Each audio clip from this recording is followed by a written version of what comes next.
Kemudian transaksi jenis yang ketiga adalah transaksi yang cuma mengikat salah satu pihak dan tidak mengikat pada pihak yang lain. Mengikat satu pihak dan tidak mengikat pihak yang lain. Contohnya ada transaksi yang mau kita bahas di sini, transaksi gadai atau jaminan utang, agunan utang piutang. Maka orang yang berhutang, yang menyerahkan barang jaminan, dia tidak boleh mengambil barang jaminan itu semaunya sampai dia lunas dulu utangnya. Maka transaksi ini mengikat orang yang berhutang. Barang yang dia serahkan sebagai jaminan tidak boleh dia ambil sampai utang selesai. Adapun orang yang menghutangi, maka agunan, borok atau rohan atau gadai ini tidak bersifat mengikat dia. Dia boleh memulangkan barang jaminan itu kapan dia mau. Wah, di tempat saya ngesek-ngeseki, bikin sesek, ini nggak usah pakai jaminan karena bawa pulang saja ini jaminanmu. Udah saya percaya juga. Maka itu hak-hak dia, orang yang menghutangi. Dia boleh menerima barang jaminan, dia boleh kembalikan kapan dia mau. Kapan dia mau, dia tidak terikat harus nunggu utang lunas itu enggak. Dia pikir wah orangnya baik kok, terpercaya, dah bolak-balik utang yang memang amanah. Terus ada barang ini malah bikin space di rumah saya semakin terbatas, semakin sesak dengan barang. Tak pulangkan saja barang jaminannya, agunannya, maka ini boleh-boleh saja dia lakukan. Nah, transaksi rahan atau transaksi gadai adalah transaksi yang tujuannya untuk menimbulkan kepercayaan. Fungsinya itu menimbulkan kepercayaan. Ini loh, saya itu serius nanti mau melunasi utang saya nggak main-main. Itu fungsinya. Fungsinya adalah taufiqatu dainin. Fungsinya adalah tujuannya adalah untuk mengikat kepercayaan, mewujudkan kepercayaan dengan menyerahkan satu barang. Dimungkinkan barang tersebut dipakai untuk melunasi utang. Boleh jadi barangnya dipakai untuk melunasi utang, boleh jadi adalah uang dari hasil penjualan barang tersebut. Manakala orang yang berutang tidak bisa membayar utangnya, maka manakala terjadi kredit macet atau bukan kredit macet, utang piutang, utang tidak bisa dibayarkan, maka solusi yang maka ada beberapa solusi. Solusi yang pertama, utang dibayarkan dengan barang itu. Utang dibayarkan dengan barang itu. Jika kurang lebih barang tersebut senilai dengan utangnya, harga di pasaran barang itu senilai dengan utang. Ini kalau dijual paling-paling 500.000, utangmu 500.000, tak ya barangmu untuk saya ya. Kemudian yang punya barang dalam orang yang berutang mengatakan ya monggo silahkan. Atau yang kedua adalah barang tersebut dijual. Barang tersebut dijual. Itu jika orang yang menghutangi maunya pengennya uang. Saya nggak pengen barang. Udah banyak kayak gitu tempat saya. Pengennya dia uang, maka dijual. Siapa yang menjual? Siapa yang menjual barang untuk melunasi utang? Maka perlu dilihat ada kesepakatan ataukah tidak. Jika tidak ada kesepakatan, maka yang berhak dan boleh menjualkan adalah pemilik barang. Pemilik barang dalam arti artinya orang yang berhutang. Ini boroknya berupa HP, maka ini HP-nya ini sana dijual. Atau ayo jalan bareng, tak temenin, tak antar, kamu yang jual. Maka dijual oleh si pemilik barang. Nanti hasil penjualannya jika bersisa dengan utang, ya maka sisanya tersebut menjadi milik pemilik barang. Utangnya 500.000, HP-nya dijual laku 900.000. Hak orang yang menghutangnya berapa? Ya 500.000 yang menghutang. Hak orang yang menghutangnya 500.000. Sisanya 400.000 untuk siapa? Pemilik barang alias orang yang berhutang. Kemudian yang kedua, jika sudah ada perjanjian di awal bahwasanya orang yang menghutangi itu boleh menjualkan. Orang yang menghutangi, yang memegang jaminan itu boleh untuk menjualkan. Ya, maka berarti nanti orang yang menghutangi itu yang keliling cari pembeli siapa yang mau membeli dengan harga, dengan catatan harga yang wajar. Harga yang wajar. Itu jika ada kesepakatan. Kalau tidak ada kesepakatan, hukum asalnya yang jual barang adalah yang punya barang, dan borok, gadai, jaminan itu adalah milik orang yang berhutang. Gimana kalau tidak ada perjanjian, kemudian orang yang punya barang juga tidak mau jual barang? Tidak ada poin perjanjian. Nanti kalau ternyata nggak mampu bayar, maka saya serahkan penjualan barang ini kepada pihak orang yang menghutangi. Tidak ada poin perjanjian semacam itu. Namun orangnya kita minta baik-baik untuk jualkan barangnya juga tidak mau. Maka aturan asli untuk kasus semacam ini adalah dilaporkan ke pengadilan. Kalau jawabannya dari tujuan fikih Islam, dilaporkan ke pengadilan, nanti pengadilan yang memaksa si pemilik barang untuk menjualkan barang. Karena pengadilan punya hak untuk memaksa. Dia punya aparat.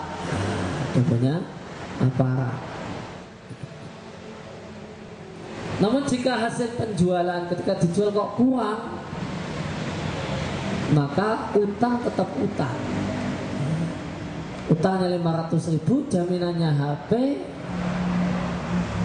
Kan HP-nya nggak boleh dimanfaatkan ya.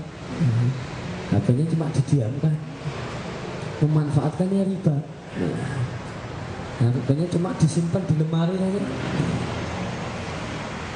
Kalau ternyata HP-nya dijual, lakunya 400.000, kurang 100.000. Apa kemudian otomatis lunas? Sebenarnya tidak lunas. Tetap punya utang, masih punya sangkutan, punya utang 100.000. Ini ketentuan dalam ajaran Islam.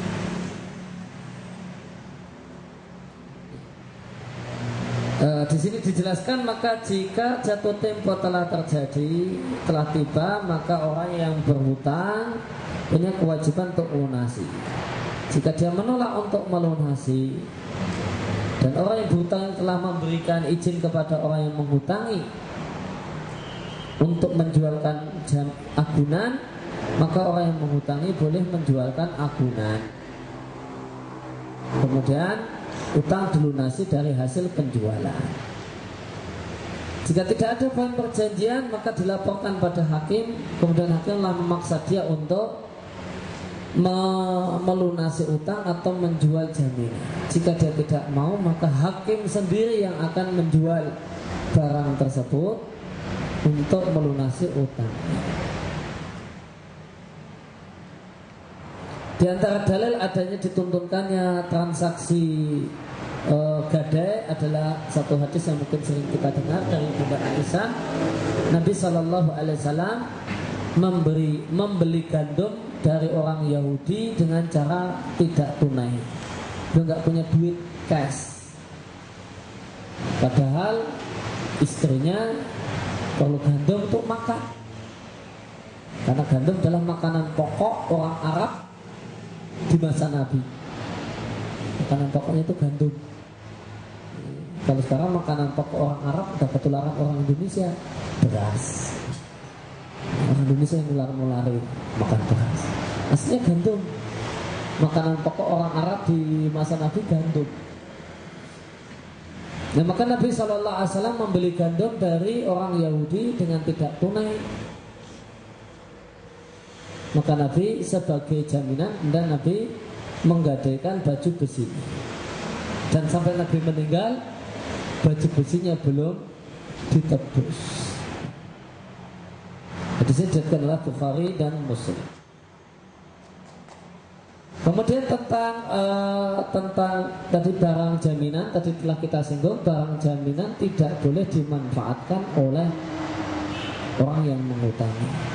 Memanfaatkannya adalah riba, kecuali dengan dalam dua kasus yang kemarin kita bahas. Kemudian statusnya barang jaminan di tempat, barang jaminan di tempat orang yang menghutangi itu statusnya adalah barang amanah. Barang amanah. Yang namanya barang amanah, barang yang di tangan orang yang mendapatkan amanah untuk memegang satu barang.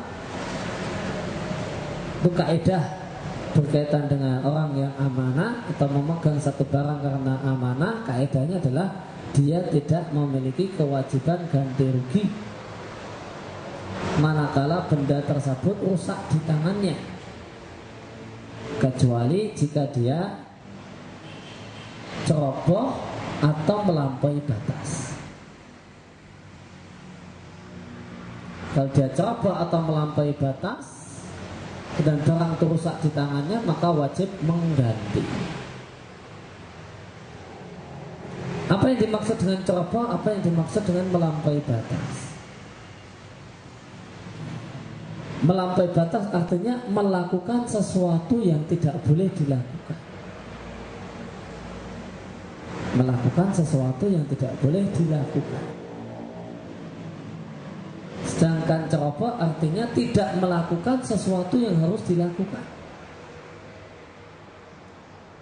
Tidak melakukan sesuatu yang harus dilakukan.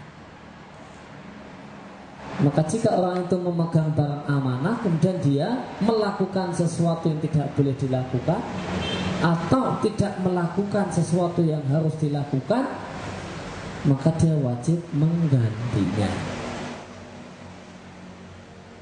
Misalnya barang gadaiannya tadi HP, kemudian HP ini dipakai untuk lempar kucing, rusak. HP gadaian pakai untuk lempar kucing, rusak. Maka dia melakukan apa?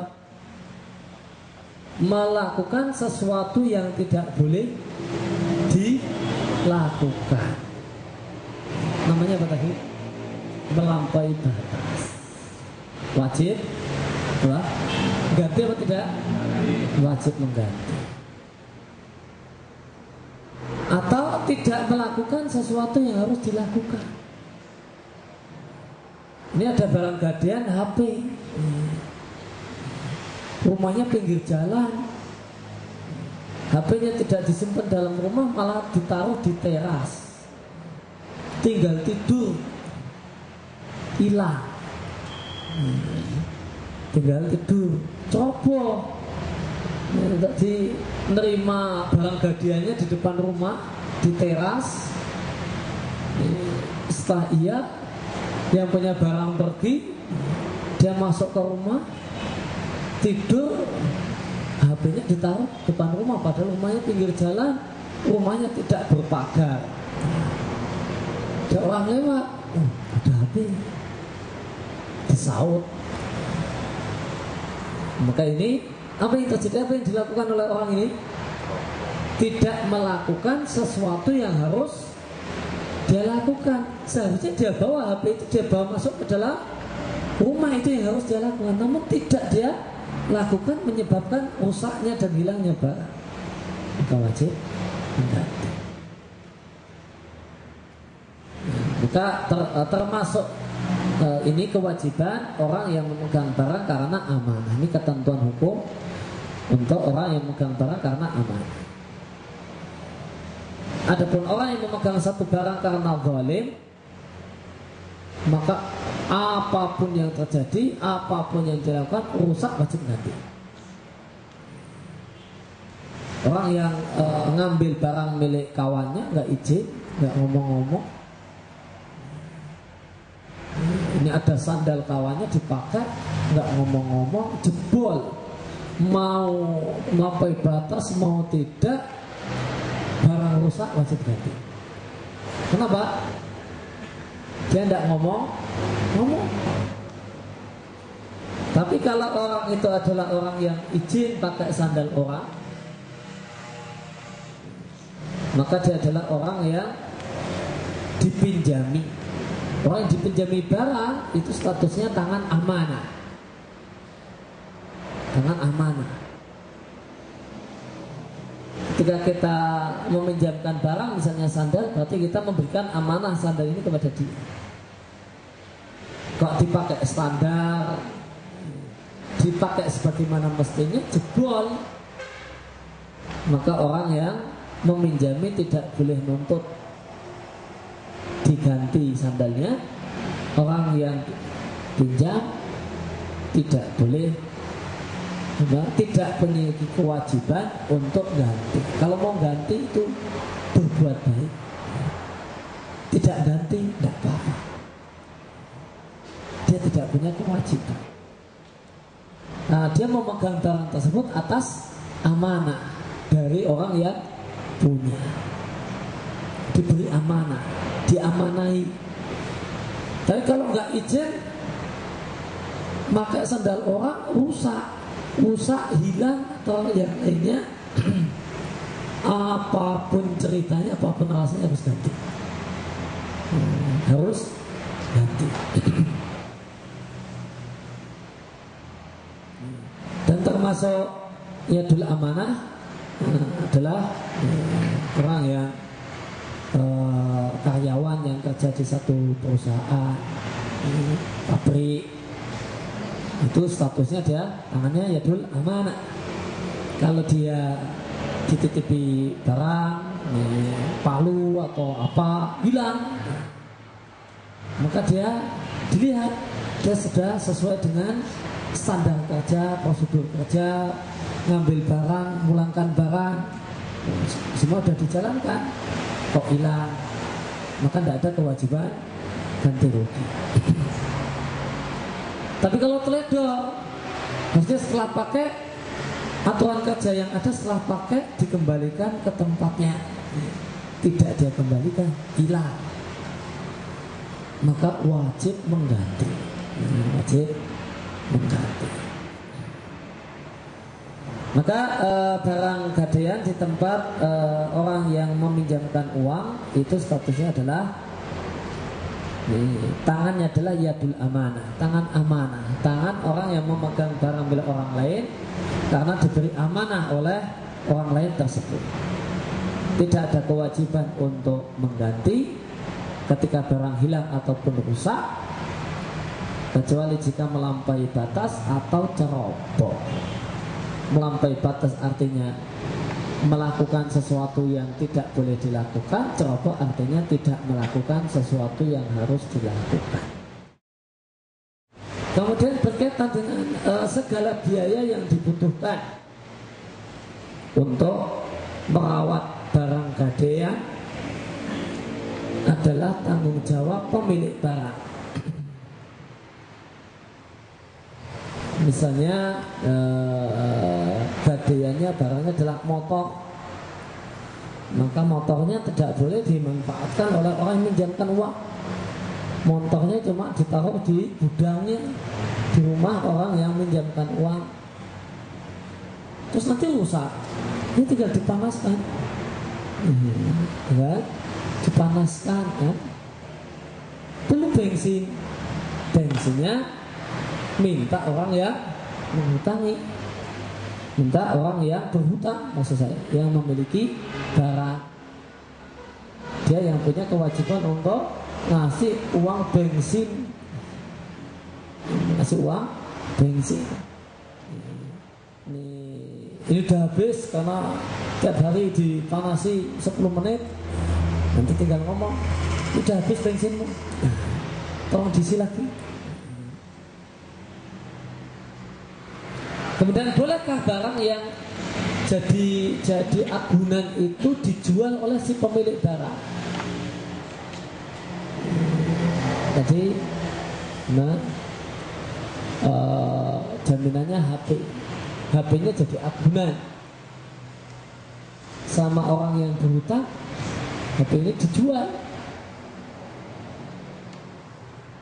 Maka jawabannya tidaklah sah dan tidaklah boleh orang yang berhutang ini menjual barang yang jadikan gadaian kecuali dengan seizin orang yang menghutangi.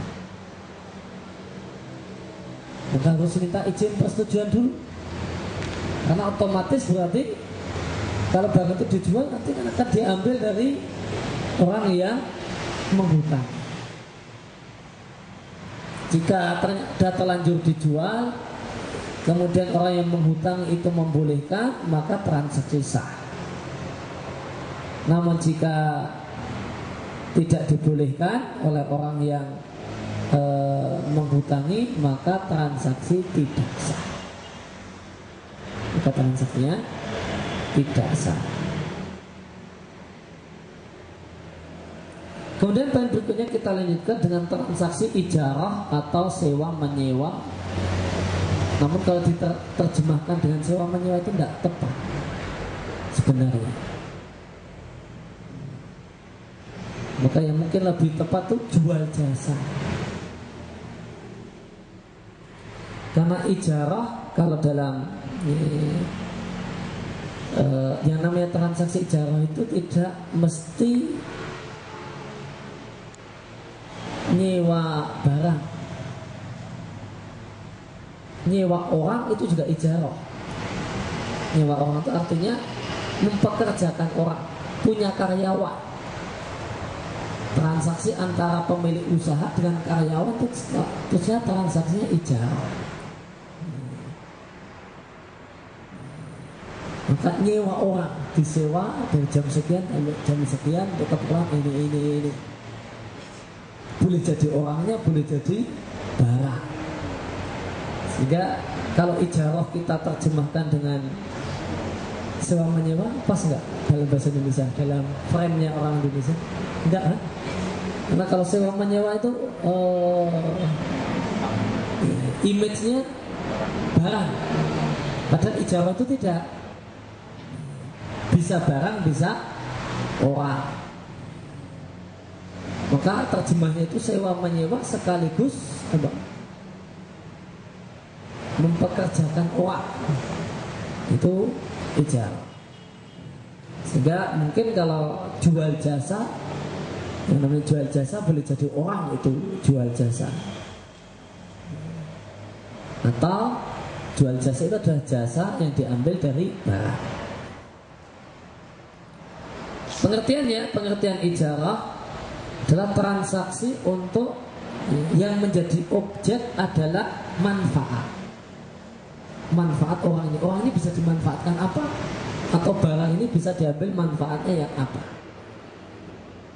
Dan transaksi dengan objek transaksi adalah manfaat. Atau mungkin bisa diterjemahkan jasa.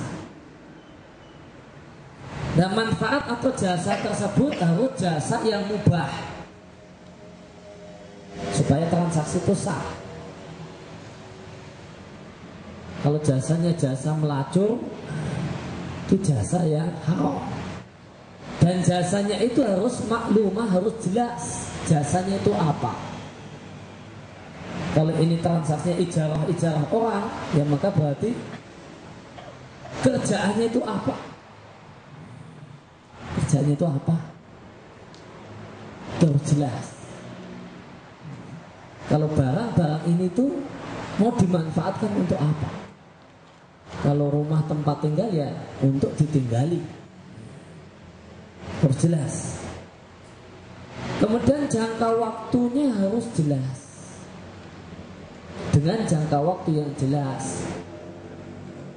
Sewa rumah 1 tahun, jelas. Mempekerjakan orang 8 jam, jelas. Dari jam sekian sampai jam sekian, jelas jam kerjanya, adanya kejelasan jam kerja. Bi'iwadin ma'lumin, dengan gaji atau uang sewa yang juga jelas. Saya katakan gaji atau upah kalau ini ijarahnya ijarah orang, uang sewa ini kalau barang. Maka ini rumah satu ini setahun itu berapa, harus jelas. Tidak boleh nyewakan rumah dengan mengatakan ya monggo lah berapa mau ngasih, sepantasnya seikhlasnya, tidak boleh. Atau kita mempekerjakan orang, rumah saya gentengnya bocor perlu diperbaiki, ya, Pak tolong perbaiki. Maka saya mempekerjakan orang, maka harus jelas, transaksinya harus jelas. Itu memperbaiki ini saya pekerjakan selama sehari, ini ada genteng, ada ini pokoknya sampai sore upahnya sekian. Tidak boleh upahnya mau buat terserah bapak lah, pantasnya pintar. Tidak boleh, harus ada kejelasan upah atau kejelasan uang sewa.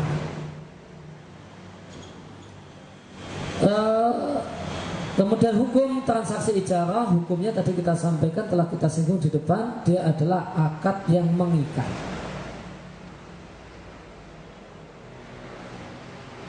Akad yang mengikat dua belah pihak. Maka setelah di oke nggak boleh dibatalkan. Nah, di rumah saya perlu diperbaiki, saya sudah ngomong sama tetangga yang biasa kerjaannya kayak gitu, udah oke, kemudian saya batalkan, saya ganti orang, nggak boleh. Saya batalkan kemudian ganti orang, tidak, itu tidak diperbolehkan. Saya nyewa rumah sudah deal, sudah oke, kemudian masuk penyewa baru dengan berani harga yang lebih tinggi, tidak boleh dibatalkan. Ini transaksi mengikat. Kalau transaksi mengikat tidak bisa dibatalkan dan tidak boleh dibatalkan, kecuali dua belah pihak sama-sama yang sudah tidak apa-apa. Kalau ada yang berkeberatan, maka itu berdosa. Nah, transaksi ijarah ini dinilai sah dengan semua kata-kata yang menunjukkan makna ijarah. Kata-katanya terserah kembali kepada tradisi masyarakat. Boleh jadi kata-katanya, Pak nyuntulung kan harusnya gratis ya. Tapi kalau nyuntulung itu maknanya disepakati, itu maknanya artinya tolong Anda kerja sama saya, nawari kerjaan untuk gini ya statusnya itu transaksi ijarah. Nah, tadi kita singgung ijarah itu ada dua macam. Yang pertama adalah ijarah barang, terjemahnya sewa menyewa, semacam menyewakan rumah, menyewakan mobil, rental mobil, dan seterusnya. Kemudian yang kedua adalah ijarah dengan objek transaksi, itu objek transaksinya adalah pekerjaan. Objek transaksinya pekerjaan, bahasa bebasnya dalam bahasa saya bahasakan dengan ijarah orang. Semacam kita terjemahnya berarti mempekerjakan orang. Contohnya kita mempekerjakan orang untuk bangun rumah, untuk membajak sawah, dan semacam itu. Untuk manen, nanti ada upahnya. Maka ini statusnya transaksi ijarah. Ya, kemudian adalah syarat sah ijarah dengan dua bentuknya tadi. Maka nanti untuk contohnya kita perlu contohkan dua-duanya biar jelas ya. Yang pertama adalah orang yang melakukan transaksi adalah orang yang boleh mengadakan transaksi. Artinya bukan orang gila, berakal, sehat. Dan kalau itu barang, sewa barang yang punya barang atau yang jadi wakil yang punya barang. Maka orang yang mengadakan transaksi adalah orang-orang yang boleh mengadakan transaksi. Kemudian yang kedua, manfaat yang mau diambil dan diperjualbelikan itu jelas. Kalau ijarah barang, ini rumah untuk ditinggali. Kalau itu orang, ini loh Anda jadi karyawan saya, kerjaannya ini. Bahasa perusahaannya ya job deskripsi yang jelas. Atau Anda jadi pembantu rumah tangga saya, kerjaannya ini. Dari jam sekian sampai jam sekian, kerjaannya ini, nyuci piring, terus ini, terus itu. Kalau mempekerjakan orang dalam bentuk misalnya memperbaiki genteng ya ini tugasnya ini upahnya sekian. Kemudian yang ketiga adalah uang sewa atau upah. Uang sewa untuk barang, upah untuk mempekerjakan, harus jelas. Ini kamar kos ini sebulan berapa? Harus jelas. Sebulan biayanya berapa? Harus ada kejelasan. Ini jadi pembantu rumah tangga sebulan berapa? Dengan kerjaan begini-begini itu sebulan berapa?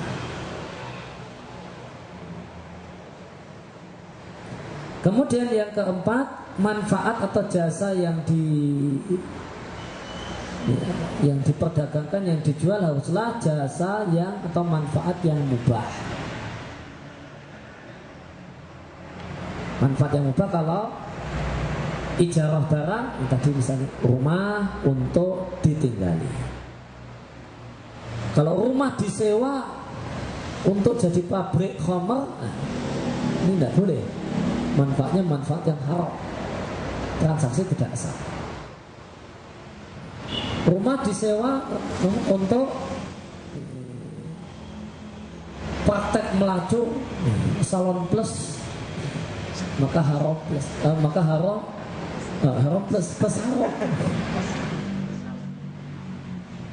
Ini duitnya tidak halal karena transaksinya tidak sah, uang sewanya tidak sah. Ini kalau ijarah. Kalau ijarah orang ini tadi,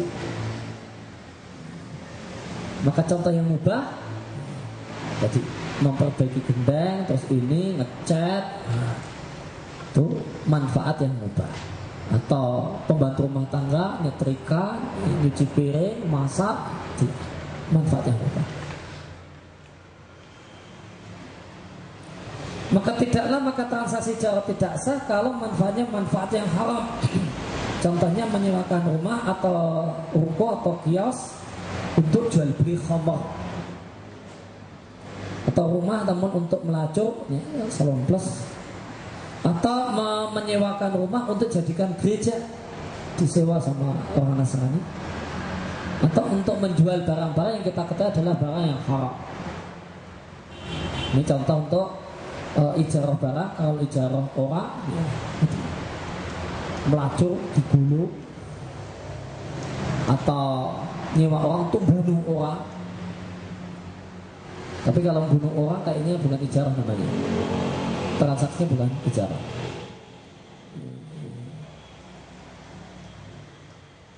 Transaksinya lain.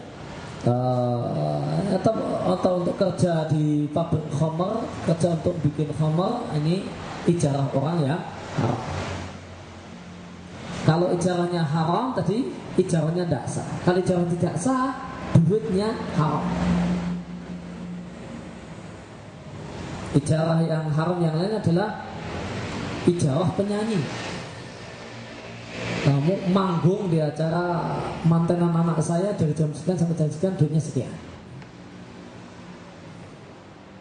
Lagunya dangdutan, cicak rowo sama ini. Ini uangnya haram. Ini ijarah. Karena ijarah ya, dari jam sekian sampai jam sekian, kerjaannya suruh nyanyi. Kemudian syarat tambahan untuk barang. Syarat tambahan untuk barang. Disyaratkan untuk ijarah barang, barangnya harus diketahui dengan dilihat atau deskripsi. Misalnya persewaan tenda, persewaan kursi, kursinya dilihat. Atau minimal pada saat transaksi, pada saat oke dan oke itu ada deskripsi kursinya kayak gini, bentuk-bentuknya gimana Pak, mau ndak? Ya tidak apa-apa, ya sudah. Kemudian berikutnya adalah transaksi itu objeknya adalah manfaat barang, bukan barangnya. Ya jelas, transaksi ijarah itu harus ditujukan pada manfaat barang, bukan barangnya. Kemudian syarat untuk barang berikutnya adalah bisa diserah terimakan. Dan bisa diserah terimakan ini, maka kalau barangnya itu tidak bisa diserah terimakan, maka tidak boleh diijarahkan. Tidak bisa diserah terimakan itu boleh jadi syara'an ataukah qadaran. Secara syariat tidak bisa diserah terimakan. Kenapa? Karena jadi jaminan. Jadi jaminan tidak boleh disewakan. Belum izin. Telah jadi dipegang oleh secara syariat tidak bisa diserah terima. Karena ada di tangan orang yang menghutang, karena ini jadi jaminan. Atau tidak bisa diserah terimakan qadran secara realita. Secara realita. Karena barang yang disewakan tidak ada di sini, maka harus bisa diserah terimakan. Kalau rumah ya kuncinya bisa diserahkan. Kalau sewanya sewa mobil, ya mobilnya bisa diserahkan. Sewa motor, motornya bisa diserahkan. Kemudian barang tersebut mengandung manfaat yang mubah, tadi telah disebutkan. Kemudian orang yang menyewakan adalah pemilik barang atau orang yang mendapatkan mandat dari pemilik barang. Kalau bukan apa-apanya ya tidak boleh. Pemilik bukan, cuma tetangganya di pasar juga tidak, kok nyewakan rumah, ya tidak boleh. Kemudian berkaitan dengan orang yang menyewa barang, maka penyewa barang itu tentu punya hak untuk memanfaatkan barang yang dia sewa. Boleh dia sendiri yang memanfaatkan, dan boleh pula barang sewaan tadi malah dia sewakan. Maka dalam aturan Islam, diperbolehkan menyewakan barang sewaan, kecuali jika ada perjanjian tidak boleh disewakan, maka wajib mengikuti perjanjian. Tapi kalau tidak ada perjanjian, kalau barang yang disewa tidak boleh disewakan, maka pada dasarnya orang yang menyewakan boleh, orang yang menyewa itu boleh menyewakan.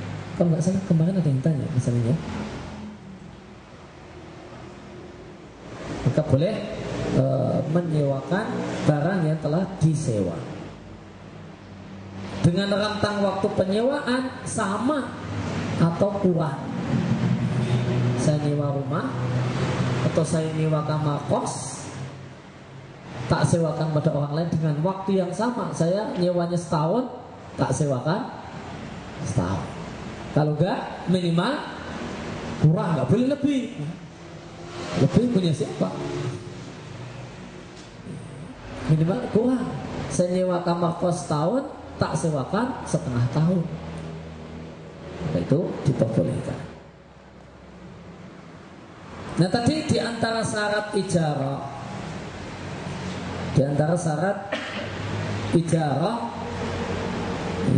adalah kejelasan upah. Gimana kalau tidak ada kejelasan upah? Secara realita tidak ada kejelasan upah. Misalnya di sini disampaikan, jika seorang itu menaiki bis atau naik perahu, bayarnya nanti di tengah. Bayarnya udah naik bis kota, boleh jadi orang tuh bayarnya kalau buka bayarnya di atas misalnya. Atau seorang itu menyerahkan pakaiannya kepada tukang jahit, tolong jahit kak, cuma diserahkan aja.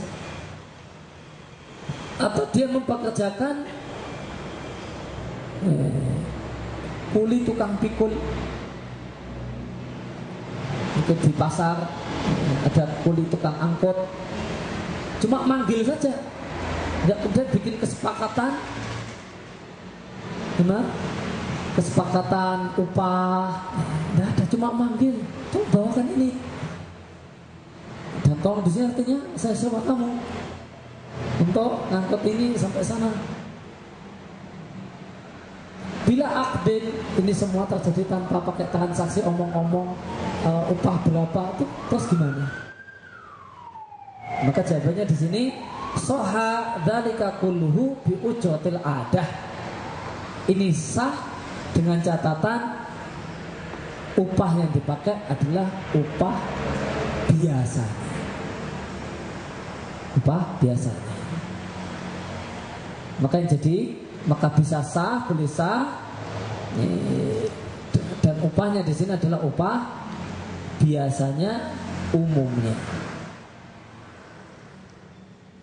Jika ada sengketa kemudian ada sengketa di belakang berapa upah umumnya, ya perlu kita ambil pihak ketiga yang jadi penengah yang dipercaya. Upah umumnya itu berapa? Kalau jahitkan, upah umumnya kalau kuli angkut di pasar, dari truk yang ngangkut beras sampai ke toko yang ada di dalam itu biasanya per sekali angkut berapa, atau mereka kembalikan kepada kebiasaan. Di sini berlaku kaidah dalam fikih perdagangan, ada kaidah, atau dalam muamalah secara umum ada kaidah al-ma'rufu urfan kan masyruti syartan. Apa yang telah dikenal berdasarkan kebiasaan itu seperti yang disepakati dengan lisan. Ya demikian yang kita bahas berkaitan dengan masalah ijarah. Insyaallah kita lanjutkan di pertemuan yang akan datang. Wassallallahu ala nabiyina Muhammad wa ala alihi wasallam wa alhamdulillahirabbil alamin. Subhanaka Allahumma wa bihamdika asyhadu an la ilaha illa anta astaghfiruka wa atubu ilaik.